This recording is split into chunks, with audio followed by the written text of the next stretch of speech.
Hello everyone, welcome to my channel. If you are new here, I teach general English useful to crack all competitive exams like SSC, banking, SI, constable, and groups. As you asked in the comments, I am now starting a new series on phrasal verbs. అసలు phrasal verbs అంటే ఏంటి? ఎందుకు మనం ఈ phrasal verbs చదువుకోవాలి? వొకాబులరీలో just synonyms, antonyms, one word substitutions and idioms and phrases నేర్చుకుని వెళ్తే సరిపోతుంది కదా ఎగ్జామ్‌కి అని అనుకుంటే తప్పు. ఎందుకంటే ఈ 4 topics synonyms, antonyms, one word substitutions, idioms and ఫ్రేజెస్‌తో పాటు ఫ్రేజల్ వర్బ్స్ యొక్క ప్రామినెన్స్ కూడా ఈ మధ్య పెరిగింది. ఏ ఎగ్జామ్ అయినా తీసుకోండి, ఈవెన్ స్టేట్ ఎగ్జామ్స్ అంటే గ్రూప్స్, ఎస్ఐ, కానిస్టేబుల్ ఈ ఎగ్జామ్‌లో కూడా ఫ్రేజల్ వర్బ్స్ నుంచి చాలా క్వెషన్స్ అడుగుతున్నాడు. ఓకే. సో, రీసెంట్‌గా జరిగిన గ్రూప్ 2 ఎగ్జామ్ టీజీపీఎస్సీ గ్రూప్ 2 ఎగ్జామ్‌లో మనకి ఇంగ్లీష్ సెక్షన్ ఉంటుంది కదా! ఒకసారి ఆ క్వెషన్ పేపర్ ఓపెన్ చేసి చూడండి. మనకి ఫ్రేజల్ వర్బ్స్ పైన ఎన్ని క్వెషన్స్ వచ్చాయో మీకు తెలుస్తుంది. 2-3 క్వెషన్స్ వచ్చాయి. సో, 2-3 క్వెషన్స్ అనేవి హ్యూజ్ నంబరే. సో, అందుకని వొకాబులరీలో మనం idioms, one word substitutions, synonyms, యాంటోనిమ్స్‌తో పాటు ఫ్రేజల్ వర్బ్స్‌ని కూడా నేర్చుకోవాలి. ఓకే. సో, ఆల్రెడీ మనం ఇడియమ్స్ అండ్ ఫ్రేజెస్ అనే సీరీస్‌ని స్టార్ట్ చేశాము. అవన్నీ కూడా మీరు చూస్తూ, నోట్ చేసుకుంటూ చదవండి. సైమల్టేనియస్‌గా ఫ్రేజల్ వర్బ్స్ పైన కూడా రెగ్యులర్‌గా మీకు వీడియోస్ వస్తూ ఉంటాయి. ఓకే. సో, ఫ్రేజల్ వర్బ్స్‌ని స్టార్ట్ చేద్దాం. ఫ్రేజల్ వర్బ్స్ అంటే phrasal verbs are the combination of words. Combination of words అంటే ఏంటి? Verb followed by a preposition or an adverb. Okay? అంటే వర్బ్ తర్వాత preposition కానీ adverb కానీ ఉంటే ఈ కాంబినేషన్, ఈ గ్రూప్ ఆఫ్ వర్డ్స్ ని మనం phrasal verbs అని అంటాం. For example, give up. Okay, give up. Give up అంటూ ఉంటాం కదా మనం. అంటే నేను వదిలేస్తున్నాను, ఇంకా నేను ఈ పని చేయను అని అంటూ ఉంటాం. So give up. Give up అంటే ఏంటి? Surrender. Okay. So give up అంటే సరెండర్ లేదా stop doing something. Stop doing something. అలాంటిది ఇప్పుడు చూడండి, ఈ గ్రూప్ ఈ గివ్ అప్ అనే ఈ ఫ్రేజల్ వర్బ్ లో గివ్ అనేది ఏమిటి? వర్బ్. గుడ్. నౌ అప్ అంటే ఏంటి మరి? ప్రెపోజిషన్. మరి డెఫినేషన్ సరిపోయింది కదా. చూడండి, ఫ్రేజల్ వర్బ్స్ అంటే ఏంటి? వర్బ్ విత్ ప్రెపోజిషన్ లేదా వర్బ్ విత్ అడ్వర్బ్. ఇంకొక ఎగ్జాంపుల్ తీసుకుందాం.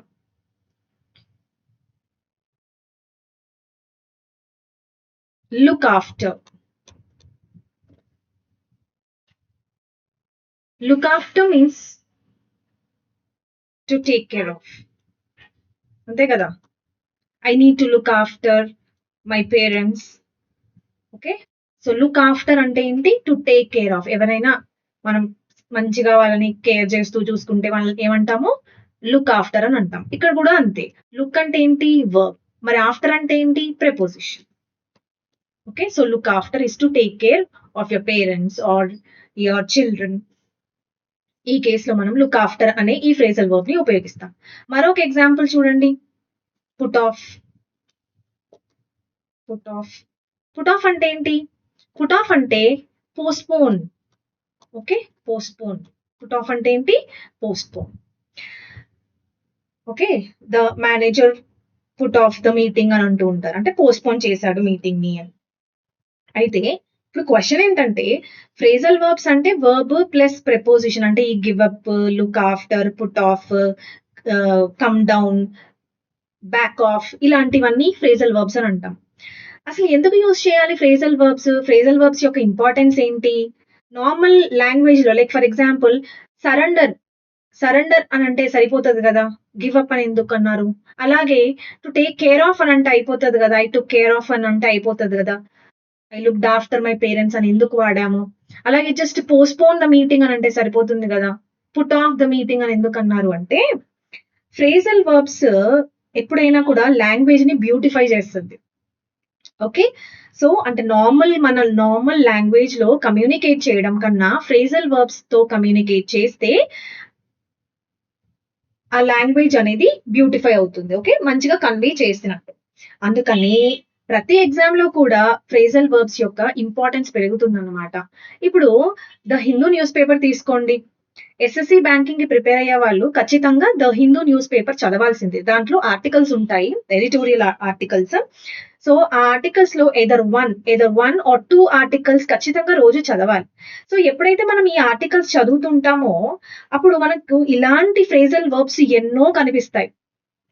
ఓకే, అక్కడ కరెక్ట్ గా యాక్షన్ ఏం జరుగుతుంది అనేది యాక్షన్ వర్డ్స్ ఏమి యూజ్ చేయడు. ఫర్ ఎగ్జాంపుల్ సరెండర్ గానీ, పోస్ట్ పోన్ గానీ ఇలాంటి వర్డ్స్ ఏమి యూజ్ చేయకుండా ఫ్రేజల్ వర్బ్స్ ఎక్కువగా యూజ్ చేస్తున్నాడు. అంటే ఆ న్యూస్ పేపర్స్ లో కూడా మనకి ఈ లాంగ్వేజ్ అనేది ఎక్కువగా యూజ్ చేస్తూ ఉన్నాడు. సో అందుకని మనం పేపర్ చదువుతున్నాం కదా, సో మనకు కూడా ఫ్రేజల్ వర్బ్స్ తెలుసుకోవాలి. ఓకే, సో అందుకే ఎగ్జామ్స్ లో ఫ్రేజల్ వర్బ్స్ నుంచి కూడా ఎక్కువ క్వశ్చన్స్ అడుగుతున్నాడు అనమాట.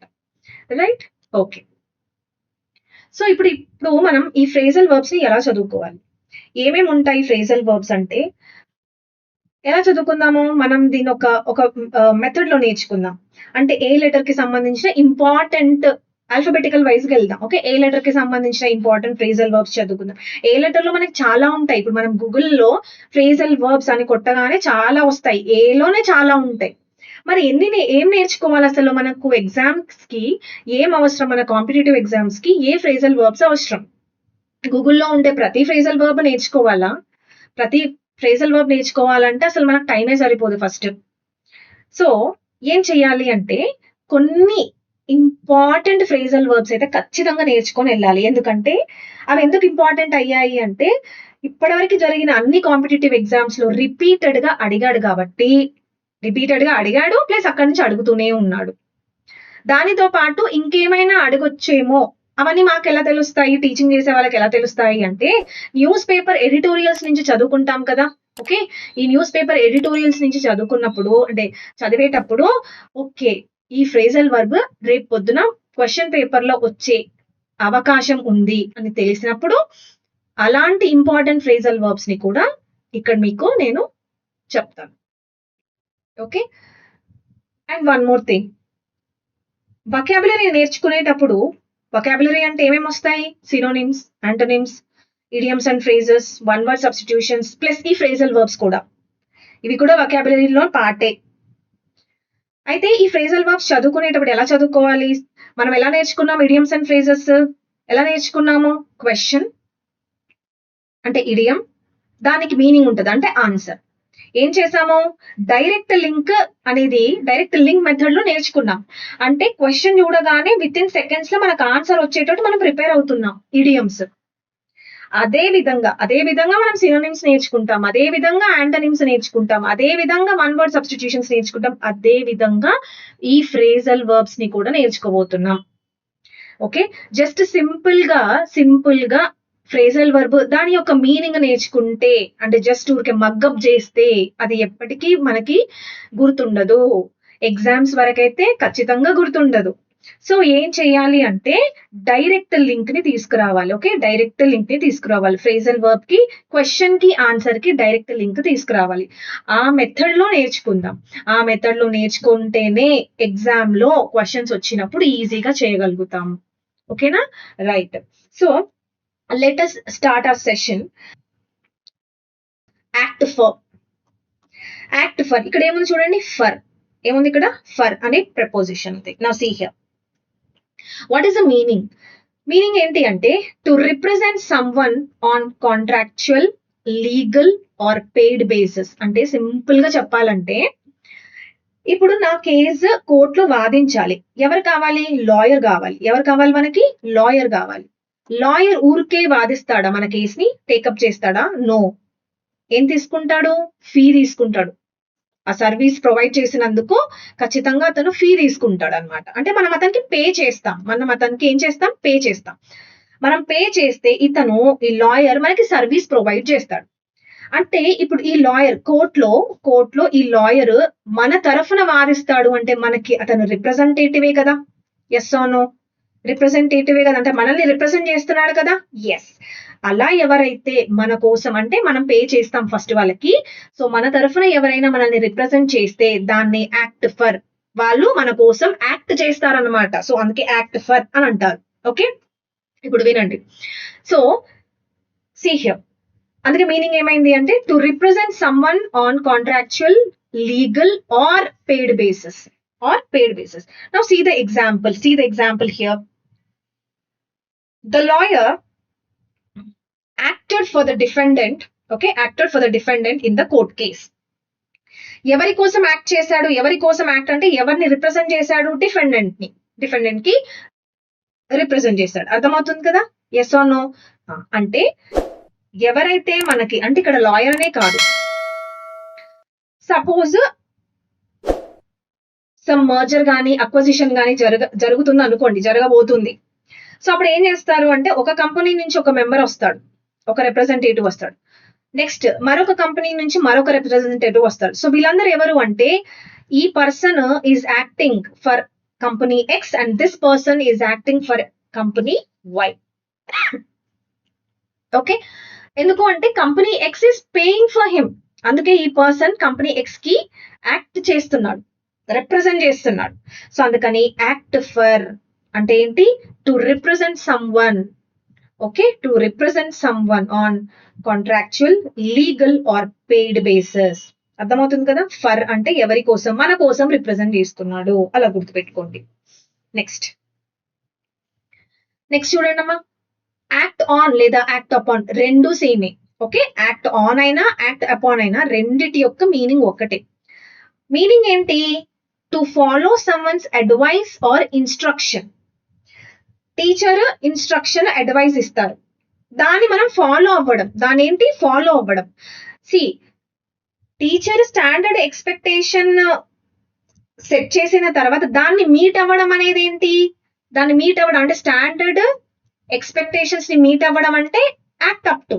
ఓకే, యాక్ట్ ఆన్ అంటే ఏంటి అంటే అదే టీచర్ మనకి అడ్వైస్ లేదా ఇన్స్ట్రక్షన్స్, అడ్వైస్ కానీ ఇన్స్ట్రక్షన్స్ కానీ ఇస్తే వీటిని ఫాలో అవ్వడం. ఏంటది, జస్ట్ ఫాలో అవ్వడాన్ని ఏమంటారంటే యాక్ట్ ఆన్ లేదా యాక్ట్ అపాన్. ఓకేనా, యాక్ట్ ఆన్ లేదా యాక్ట్ అపాన్. ఎగ్జాంపుల్ చూడండి, student must act upon what the teacher says. Teacher ఏం చెప్తున్నారో ఆ చెప్పినవి కరెక్ట్ గా ఫాలో అవ్వాలి స్టూడెంట్స్. అర్థమవుతుంది కదా.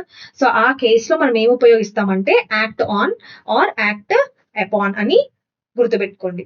ఫస్ట్ ఏం చదివాము, యాక్ట్ అప్ చదివాము. యాక్ట్ అప్ అంటే ఏంటి, స్టాండ్ అప్ అని గుర్తుపెట్టుకోమన్నాను, అంటే మిస్బిహేవ్ లేదా ఫెయిల్ టు ఫంక్షన్. నెక్స్ట్ ఏం చదివాము, act up to, you are not up to the mark, you are up to the mark అంటే meet standards or expectations. Next ఇంకేం చదివాము, యాక్ట్ ఫర్ చదివాము. ఎస్ నో, యాక్ట్ ఫర్ అంటే ఏంటి, మనం ఎవరికి పే చేస్తున్నాం, వాళ్ళు మనల్ని రిప్రజెంట్ చేస్తున్నారు, మనకి రిప్రజెంట్ చేస్తున్నారు. So that is called act for. Next ఏంటి, యాక్ట్ ఆన్ లేదా అపాన్ అంటే ఏంటి, టీచర్స్ ఇచ్చే అడ్వైస్ ని ఇన్స్ట్రక్షన్స్ ని జస్ట్ ఫాలో అవ్వడాన్ని ఏమంటారంటే యాక్ట్ ఆన్ లేదా act upon. So act upon what the teacher says అంటే follow his or her instruction లేదా అడ్వైస్. నెక్స్ట్ చూడండి, act out, very very important. Act out, act out అంటే ఏంటి, అవుట్ అంటే ఏంటో గుర్తుపెట్టుకోండి. సీ హియర్, అవుట్ అంటే ఏంటి, theoretically perform a scene from a play. For example రామాయణమే గాని మహాభారతమే గాని, దీంట్లో నుంచి ఏదో ఒక సీన్ ని అవుట్ ప్రదర్శించడం బయటకి. అవుట్ అంటే ఏంటి, ప్రదర్శించడం అంటే యాక్ట్ చేయడం. అర్థమవుతుందా, థియరటికల్లీ అంటే ఏంటి, అందరి ముందు ప్రదర్శించడం. సో అలా గుర్తుపెట్టుకోండి, బయటకి ప్రదర్శిస్తున్నారు అంటే యాక్ట్ చేస్తున్నారు అని అర్థం. Now see the example here, the story of Ramayana is acted out in many places during Hanuman జయంతియే గాని లేకపోతే శ్రీరామనవమియే గాని. ఈ 2 ఫెస్టివల్స్ అప్పుడు రామాయణలో కొన్ని సన్నివేశాలు మనకి స్టేజ్ పైన పర్ఫార్మ్ చేసి చూపిస్తారు. సో ఆ కేసులో మనం ఏం ఉపయోగిస్తున్నాము అంటే acted out. Okay, acted out ఎలా గుర్తుపెట్టుకోవాలి, యాక్టెడ్ అవుట్ ని, అవుట్ అంటే ఏంటి బయటకి, బయటకి చూపిస్తున్నారు, జనాలందరికీ చూపిస్తున్నారు రామాయణం అంటే ఇలా ఉంటుంది అని థియరాటికల్ గా ఎవరైనా పర్ఫామ్ చేస్తే దాన్ని ఏమంటారు? యాక్ట్ అవుట్ అని అనాలి. ఓకే కదా? సో నేర్చుకున్నాం మనం యాక్ట్ నుంచి? One is act up. Act up అంటే ఏంటి? మిస్బిహేవ్ లేదా ఫెయిల్ టు ఫంక్షన్. నెక్స్ట్ ఏంటి? Act up to. Act up to అంటే ఏంటి? Meet standards or expectations. Act for అంటే ఏంటి? To represent someone after being paid. Next act on లేదా upon అంటే ఏంటి? టీచర్ ఇచ్చిన అడ్వైస్ కానీ ఇన్స్ట్రక్షన్స్ ని కానీ ఫాలో అవ్వడాన్ని ఏమంటారు? యాక్ట్ ఆన్ లేదా అపాన్. లాస్ట్ యాక్ట్ అవుట్ అంటే ఏంటి? యాక్ట్ అవుట్ అంటే ఏంటి? పర్ఫామ్ చేయడం. Perform a play. ఓకేనా? ఈ విధంగా నేర్చుకోవాలి. Yes. So this is all about the phrasal verb called act. Act కి సంబంధించిన అన్ని ఫ్రేజల్ వర్బ్స్ మనం నేర్చుకున్నాం. నెక్స్ట్ మళ్ళీ ఏ లెటర్ కి సంబంధించి మరొక ఇంపార్టెంట్ ఫ్రేజల్ వర్బ్ ఉంది. అదేంటి అంటే యాడ్. యాడ్ నుంచి కూడా మనకి క్వశ్చన్స్ వచ్చాయి. Okay, see phrasal verbs with add. Act is already finished. Add కి సంబంధించి కూడా ఇంపార్టెంట్ ఫ్రేజల్ వర్బ్స్ ఉన్నాయి. ఇవన్నీ కూడా ప్రీవియస్ ఇయర్ క్వశ్చన్సే. సో ఏమేమి వచ్చాయి అంటే యాడ్ అప్ టు, అక్కడ కూడా వచ్చాయి మనకి. యాక్ట్ లో యాక్ట్ అప్ వచ్చింది, యాక్ట్ అప్ టు కూడా వచ్చింది. అలాగే సేమ్ యాడ్ లో కూడా add up to, add on. ఈ యాడ్ ఆన్ అనేది మనకి ఈజీ తెలుసు, మనకి ఇది ఆల్రెడీ అందరికీ తెలిసింది. సో దీన్ని పెద్దగా గుర్తుపెట్టుకునే అంత సాహసాలు ఏం చేయనవసరం లేదు. కానీ we need to know the difference between add up and add up to, అంతే. Okay, right. See the first one, add up. Add up అంటే ఏంటి? సి పేరులోనే ఉంది యాడ్ అప్. యాడ్ అప్ అంటే ఏంటి? యాడ్ చేయి అంటే క్యాలిక్యులేట్ చేయి. ఎలా, ఎందుకు క్యాలిక్యులేట్ చేయాలి? టోటల్ ఏంటో కనుక్కోవడానికి క్యాలిక్యులేట్ చేయాలి. Okay, so to calculate the total is called add up. So example చూడండి, I need to add up all the expenses of this month.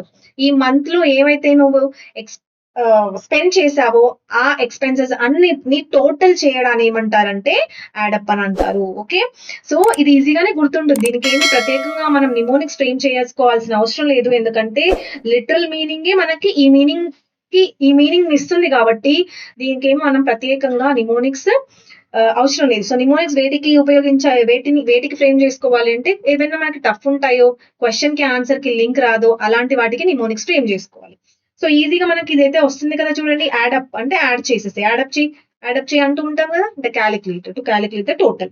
Now next చూడండి, add up to. Add up అక్కడ ఏంటి అంటే మొత్తం expenses అన్ని calculate చేయడం. Okay, ఆ list లో ఉన్న ఐటమ్స్ అన్నిటిని క్యాలిక్యులేట్ చేయడం ఇస్ యాడ్ అప్. నౌ ఎందుకు యాడప్ చేస్తున్నావు? Is add up to. Okay, add up to అంటే ఏంటి? రిజల్ట్, అసలు లీడ్ ఏమవుతుంది అంటే యాడ్ అప్ అంటే యాడ్ చేసిన తర్వాత where it is leading to అనేది add up to. For example ఇది చూడండి, ఈ ఎగ్జాంపుల్ తో మీరు గుర్తుపెట్టుకోండి. ఎందుకంటే ఈ ఎగ్జాంపుల్ అనేది మనకి సంబంధించిందే. ఏమంటున్నాడు? Studying a few words, not just few words. Okay, a few అనేది ఎందుకు వస్తుంది అనేది మనం గ్రామర్ లో నేర్చుకుంటాం. Okay, what is the difference between few, a few, the few? Okay, and again, what is the difference between little, a little and the little? Very very important concepts ఇవన్నీ కూడా, ఈ రెండు. Okay, so few, a few, the few ఎప్పుడు ఉపయోగిస్తాము, అలాగే little, a little, the little ఎప్పుడు ఉపయోగిస్తాము అనేది మనం అడ్జెక్టివ్ గ్రామర్ నేర్చుకునేటప్పుడు అడ్జెక్టివ్ చాప్టర్ లో వీటి గురించి డీటెయిల్డ్ గా నేర్చుకుందాం. ఓకేనా? అందుకే చూడండి ఇక్కడ ఏముంది, స్టడీయింగ్ ఫ్యూ వర్డ్స్ అనలా. ఒకవేళ ఫ్యూ వర్డ్స్ అంటే ఫ్యూ అంటే జీరో అని అర్థం. ఓకే, ఫ్యూ అంటే ఏంటి? జీరో. ఏ ఫ్యూ అంటే ఏంటి? సమ్. సో అందుకే ఏ ఫ్యూ వర్డ్స్ అని అన్నాడు ఇక్కడ. Okay, studying a few words A day అంటే ప్రతిరోజు will add up to a huge vocabulary. రోజు ఇలా కొన్ని వర్డ్స్, కొన్ని ఫ్రేజల్ వర్బ్స్, కొన్ని ఇడియమ్స్ నేర్చుకుంటూ ఉంటే at the end of the day మనకి వొకాబులరీ మీద పట్టొస్తుంది. చూడండి, huge vocabulary. Okay, huge vocabulary అర్థమవుతుంది కదా? So studying a few words, if you new words a day will add up to అంటే నువ్వు రోజు 50 వర్డ్స్ నేర్చుకుంటున్నావు. ఓకే, రోజు 50 వర్డ్స్ అలా నేర్చుకుంటూ వెళ్తే 100th డే ఏమవుతుంది? 100th డే ఏమవుతుంది? 5000 వర్డ్స్ నువ్వు నేర్చుకుంటావన్నమాట. అర్థమవుతుందా? అంటే 5000 వర్డ్స్ అనేది ఎంత పెద్ద నంబరు. ఎంత పెద్ద నంబర్. యాక్చువల్‌గా ఇంగ్లీష్ ఎవరైతే ప్రిపేర్ అవుతున్నారో ఫస్ట్ ఏం చేస్తారంటే ఫస్ట్ గ్రామర్‌కి ఇంపార్టెన్స్ ఇస్తారు. ఓకే. తర్వాత కాంప్రిహెన్షన్స్‌కి ఇంపార్టెన్స్ ఇస్తారు. లాస్ట్‌కొస్తారు వొకాబులరీకి. లాస్ట్‌కొస్తారు. ఈ లాస్ట్‌కొచ్చేసరికి వొకాబులరీ ఎగ్జామ్ దగ్గరకొస్తది కాబట్టి కొన్ని నేర్చుకొని ఎళ్తారనమాట. కానీ ఎప్పుడైతే డే 1 నుంచి మనం ఇలా 50 వర్డ్స్, 50 వర్డ్స్, 50 వర్డ్స్, 50 వర్డ్స్ ఇలా నేర్చుకుంటూ వెళ్తే 3 మంత్స్ అంటే 100th డే రోజు 5000 వర్డ్స్ నేర్చుకుంటారనమాట. 5000 వర్డ్స్ అవి కూడా ప్రీవియస్ ఇయర్ క్వెషన్స్ గనక నేర్చుకుంటే దాని తర్వాత వచ్చే మీ కాన్ఫిడెన్స్ ఎవ్వరు ఆపలేరు. అర్థమవుతుంది కదా! సో, అందుకే నేను స్పెషల్లీ ఈ ఎగ్జాంపుల్‌ని యూజ్ చేస్తూ నేను మీకు ఈ ఫ్రేజల్ వర్బ్‌ని చెప్పాలనుకున్నాను. అర్థమైతుందా? సో, యాడప్ అంటే ఏంటంటే జస్ట్ టోటల్ చేయడం. యాడ్ అప్ టు అంటే ఏంటి? అంటే రోజు మనం కొంచెం పని చేస్తూ ఉంటే లాస్ట్‌కి అది ఏమవుతుందంటే అక్యుములేట్ అయిపోయి మనకు ఒక గొప్ప ఎఫెక్ట్‌ని ఇస్తుందన్నమాట. సో, అందుకే ఆ కేస్‌లో మనం యాడ్ అప్ టు అని ఉపయోగిస్తాం. ఓకే. నెక్స్ట్ చూడండి. లాస్ట్. ఈ యాడ్ అనే దాంట్లో లాస్ట్ ఏంటి అంటే యాడ్ ఆన్. యాడ్ ఆన్ అంటే ఏంటి? యాడ్ ఆన్ అంటే యాడ్ ఆన్ అంటే అడిషనల్ గా మనకొచ్చే బెనిఫిట్స్ ని ఏమంటారంటే యాడ్ ఆన్స్ అని అంటూ ఉంటారు. తెలిసినవే మనకి కూడా. ఓకే. మీనింగ్ ఏంటి చూడండి. To include an extra thing. For example pizza తినడానికి వెళ్తే పిజ్జా పైన మనకి extra chilli flakes, okay, extra ఏవైతే మనకి యాడ్ ఆన్స్ ఇస్తాడో, ఎక్స్ట్రా థింగ్స్ ని యాడ్ చేస్తాడో వాటిని మనం యాడ్ ఆన్ అని అంటాం. ఓకే. యాడ్ ఆన్ చేస్తున్నట్టు. అలాగే మనం ఏదైనా ఒక సాఫ్ట్‌వేర్ కొనుక్కున్నాం అనుకోండి. ఆ సాఫ్ట్‌వేర్‌లో యాక్చువల్ ఫీచర్స్ తో పాటు సమ్ ఎక్స్‌ట్రా ఫీచర్స్ కూడా యాడ్ చేసి ఇచ్చాడనుకోండి. అప్పుడు ఏమంటాడు? Company added on, add Ann's ఇచ్చాడు అని అర్థం. Okay. So, add on it's a quite common word. దీనికి అంతగా మీరు వరీ అవ్వాల్సిన అవసరం లేదు. సో, యాడ్ ఆన్స్ అంటే ఏంటి అంటే అడిషన్ అంటే ఇంక్లూడ్ చేశాడు. ఏవో ఇంకా యాడ్ చేసి ఇచ్చాడన్నమాట. Extra things. ఓకే. దాన్ని యాడ్ ఆన్ అని అంటారు. ఓకే. సో, ఫస్ట్ మనం ఏం నేర్చుకున్నాం? మనం యాడ్ లో ఏం నేర్చుకున్నాం? ఫస్ట్ యాడ్ అప్ నేర్చుకున్నాం. తర్వాత యాడ్ అప్ టు నేర్చుకున్నాం. అండ్ దెన్ యాడ్ ఆన్ నేర్చుకున్నాం. ఓకే. సో, ఈ 3 వర్డ్స్ నేర్చుకున్నాం యాడ్ కి సంబంధించి. What is add up? Add up అంటే జస్ట్ టోటల్ చేయడం, సమ్ చేయడం. యాడ్ అప్ టు అంటే ఏంటి? Where it is leading to, ఎక్కడికి, వాట్ ఈస్ ద రిజల్ట్ అనేది add up to. Add on అంటే ఏంటి? Addition or include some extra things is called, some extra additional things is called add on, right? So this is all about the phrasal verb add. ఈ session లో add కి సంబంధించి phrasal verbs నేర్చుకున్నాం కదా. Next session లో మరొక phrasal verb నేర్చుకుందాం. So we will meet with another phrasal verb in another session.